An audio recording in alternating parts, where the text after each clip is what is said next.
Installation guide for the forklift tablet mount holder. Begin by aligning the two bracket plates on opposite sides of the forklift pillar or frame. Next, place the plastic washer onto the bolt. Then, thread the bolt through both mounting brackets on either side of the forklift pillar. Once the bolt exits the bracket mount, install the metal washer, then thread the nut onto the bolt. Tighten the nut by hand first.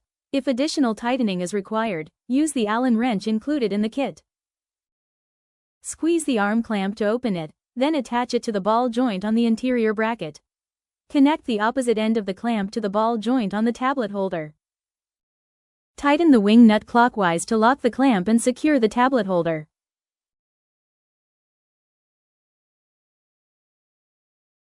Press the black rubber end covers onto the exposed bolt ends. Installation is complete. Open the holder, insert the tablet, and close the clamp to secure it.